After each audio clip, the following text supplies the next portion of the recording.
राम राम दोस्तों। अब यही दिन देखना तो बाकी रह गया था। बहू बिस्तर तोड़ रही है और 75 साल की सास इतनी गर्मी में रसोई में एक पाँव पर खड़ी है। जिस उम्र में मुझे बिस्तर पर आराम करना चाहिए उस उम्र में मुझे बहू की सेवा करनी पड़ रही है। हाय रे मेरी किस्मत। सरला जी ज़ोर ज़ोर से बोलती हुई खाना बना रही थी। वह भी सिर्फ खिचड़ी। दादी इतना क्यों चिल्ला रही है? आपकी वजह से तो राखी दीदी खाना बनाने का काम छोड़कर चली गई। आपने उन्हें कितनी बुरी तरह से डांटा था। आप तो हाउस हेल्पर के ऊपर ऐसे चिल्लाती हैं जैसे आपने उन्हें काम देकर एहसान किया हो। हम उन्हें सैलरी देते हैं तो बदले में वह हमारे कितने काम करते हैं। अच्छा भला आ रही थी राखी दीदी खाना बनाती तो आपको उनके बने खाने में रोज़ नुक्स निकालना आता था। कल आपने उनके साथ कितना खराब बर्ताव किया। इसीलिए अपने आत्मसम्मान को बचाए रखने के लिए काम छोड़कर चली गई। बेचारी, अब आप ही संभालो रसोई। मैं तो बाहर खा लूँगा। पापा के खाने का भी इंतज़ाम करना होगा। आपको तो पता है पापा बाहर का खाना ज़्यादा पसंद नहीं करते। सरला जी के 21 वर्ष के पोते दिनेश ने कहा, तेरी माँ का तो रोज़ का नाटक हो गया है। कभी कमर दर्द तो कभी पीठ दर्द, कभी 2-3 दिन तक लगातार सिर दर्द लेकर बिस्तर पकड़ लेती है। मुझसे ज़्यादा बीमार तो तेरी माँ इस उम्र में हो गई है। अब तो पूरे 2 महीने की फुर्सत हो गई। गर्भाशय का ऑपरेशन जो कर दिया है डॉक्टर ने, पूरा बेड रेस्ट बोला है। सरला जी अपने पोते दिनेश से बोली।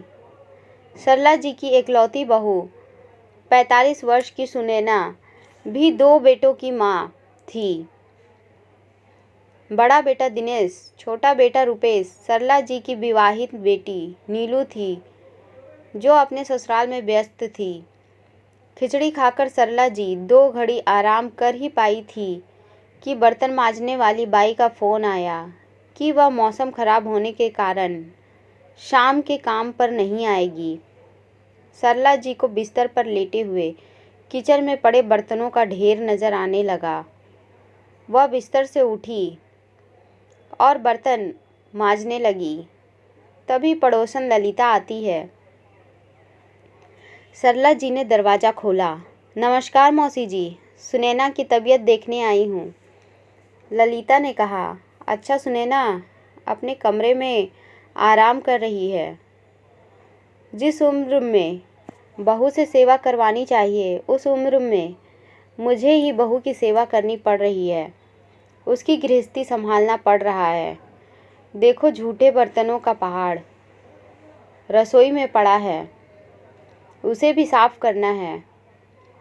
सरला जी ने अपने दुख भरी दास्तां सुनाई।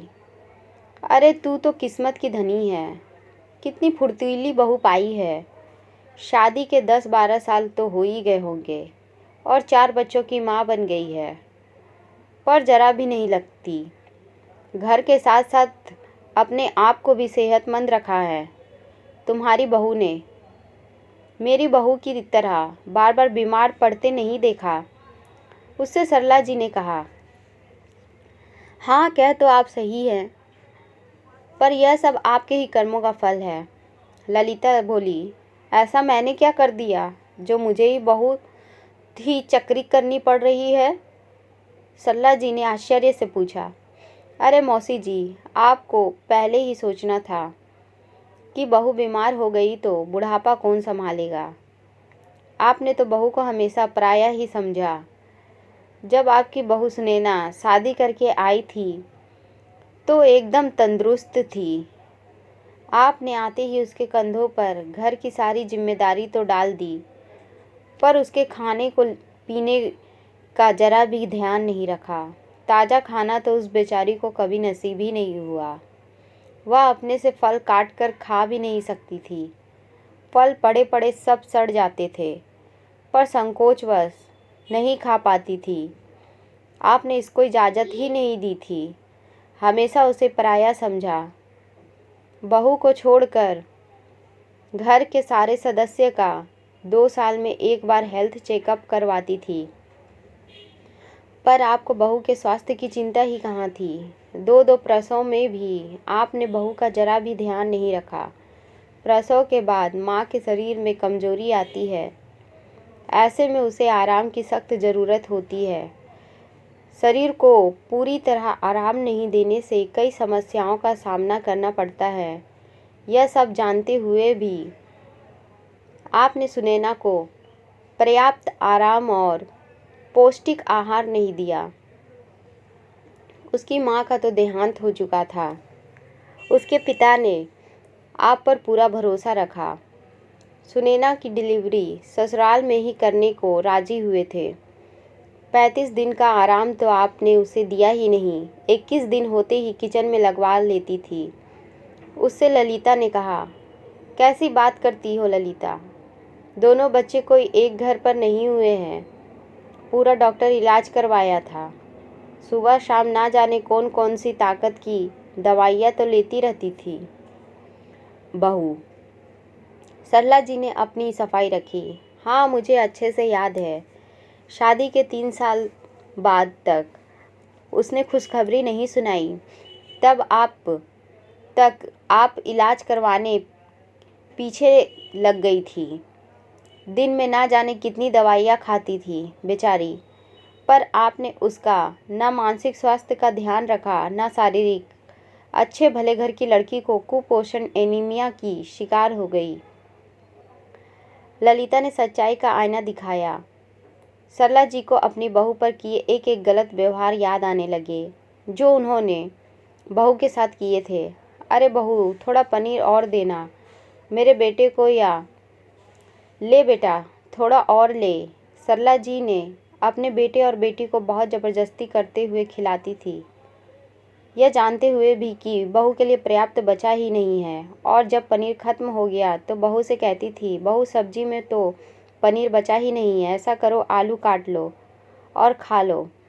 कभी कहती, कल के चावल पड़े हैं फ्रिज में, उसे गर्म करके तुम खा लो। कभी बची हुई आधा कटोरी दाल में 1 कटोरी पानी मिलाकर दे देती थी। कभी कहती, गाय को या काम वाली को रात की रोटी देने से अच्छा है तुम ही खा लो। और कहती, अरे इस उम्र में तो मैं बासी खाना नहीं खा सकती, तुम्हारी उम्र की होती तो बात और थी। अच्छा सुनो, थोड़ा दही और माठा बना देना। सुनैना ने सबके लिए पर्याप्त माठा बना दिया। जानबूझकर सरला जी बहू के हिस्से का भी माठा पी जाती। अरे तुम्हारे ससुर जी फल ले आए हैं। अभी उसकी उम्र में तरह तरह की बीमारियों ने शरीर को घेर लिया, इसीलिए मेरा फल फ्रूट खाना ज़रूरी हो जाता है। लेकिन जब हम तुम्हारी उम्र के थे तो दूध दही फल फ्रूट को हाथ तक नहीं लगाते थे। ससुराल में सबके खाने के बाद जो बच जाता था उसी से संतुष्ट हो जाते थे। ललिता सरला जी से कहती है, कोई सास ऐसा बोले तो कहाँ से किसी बहू का खाने का मन करेगा। सास के व्यवहार से शरीर के साथ साथ सुनैना का मन भी खराब हो चुका था। पति सुनील से कुछ कहो तो वह कहते, तुमको कितनी बार कहा है कि सास बहू के बीच में मुझे मत घसीटा करो, मुझे जोरू का गुलाम नहीं कहलवाना। सुनील कामकाजी पत्नी चाहता था, जो घर परिवार को संभालने के साथ पैसे कमाना भी जानती हो। नौकरी के साथ घर और परिवार संभालने औरत की जिम्मेदारी है। सरला जी ने अपने बेटे को अच्छी तरह से समझा दिया था। जबकि सुनैना नौकरी करना नहीं चाहती थी।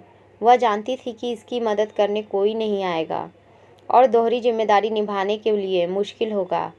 सुनैना जवाब तलब करके बात नहीं बढ़ाना चाहती थी। उसने पास ही स्कूल में टीचर की जॉब के लिए आवेदन कर दिया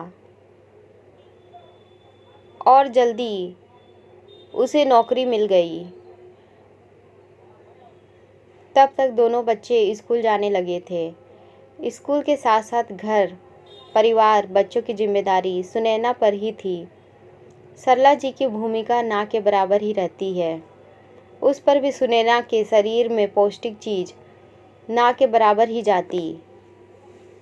जल्दी सुनैना कमर दर्द, पीठ दर्द, घुटने का दर्द, एनीमिया की शिकार हो गई। उसने जैसे तैसे 8-10 साल नौकरी की, फिर नौकरी से इस्तीफ़ा दे दिया। अरे मौसी जी, मैं तो अपनी बहू को कह रखा है, परिवार का ध्यान रखने से पहले अपना ध्यान रखा करो। बहू की डिलीवरी के वक्त भर भर के देसी घी से भरपूर लड्डू खिलाए ताकि कच्चा शरीर ताकत से भरपूर बन सके। अब जैसे ही बच्चे स्कूल जाते हैं, मैं तो बहू का योगा क्लास भेज देती हूँ ताकि वह स्वस्थ रह सके, कमर दर्द, पेट दर्द से पीड़ित ना रहे। और उसकी आने तक बाकी का काम मैं संभाल लेती हूँ। शाम को मैं निकल लेती हूँ अपनी इवनिंग वॉक पर। तब तक वह रात के खाने की तैयारी करती है। अरे बहू का तन से मन से स्वस्थ रहना बहुत ज़रूरी है, तभी तो वह हमारे बुढ़ापे में प्रेम से सेवा कर पाएगी, वह भी खुशी खुशी। ललिता ने कहा, हाँ तुम सही कह रही हो। ललिता बहू की इस हालत की जिम्मेदार मैं ही हूँ। अगर मैं उसकी शुरुआती समय में ध्यान रखा होता तो आज बहू तुम्हारी बहू की तरह ही स्वस्थ रहती। सरला जी बोली, मौसी जी अभी भी कुछ नहीं बिगड़ा। सुनैना को पर्याप्त आराम और अच्छा पोषण आहार मिलेगा तो वह जल्दी ठीक हो जाएगी। ऐसे समय में उसे आपके साथ की ज़रूरत है। अच्छी खाना बनाने वाली रख लीजिए जो आपके निर्देश पर सुनैना के लिए उसकी पसंद का ताज़ा पौष्टिक खाना बनाए। देखना तन के साथ साथ मन भी अच्छा हो जाएगा, ललिता ने सुझाव दिया। सुनैना की सास सरला जी ने ललिता की सलाह पर अमल करना शुरू कर दिया। सास की बदलती छवि देख सुनैना के स्वास्थ्य पर सकारात्मक परिवर्तन आने लगा। दोस्तों, बहू बीमार है तो उसे जताएं कि आपको उसकी फिक्र है। सास को पहल करनी चाहिए क्योंकि घर भी आपका है, बहू भी आपकी है। अनुभव और समझदारी में आप उससे आगे हैं। माना कि सास बहू के रिश्ते में यह ज़रूरी नहीं कि प्यार का बदला प्यार तो मिले, किंतु सास की पहल बहू के लिए दिल में उसकी स्थायी जगह बना लेती है। प्यार की थपकी तन की चोट से हमेशा प्रभावशाली होती है। आपको कहानी कैसी लगी हमें कमेंट में बॉक्स में बता सकते हैं। कहानी पसंद आई हो तो वीडियो को लाइक और चैनल को ज़रूर सब्सक्राइब करें। कहानी सुनने के लिए बहुत धन्यवाद।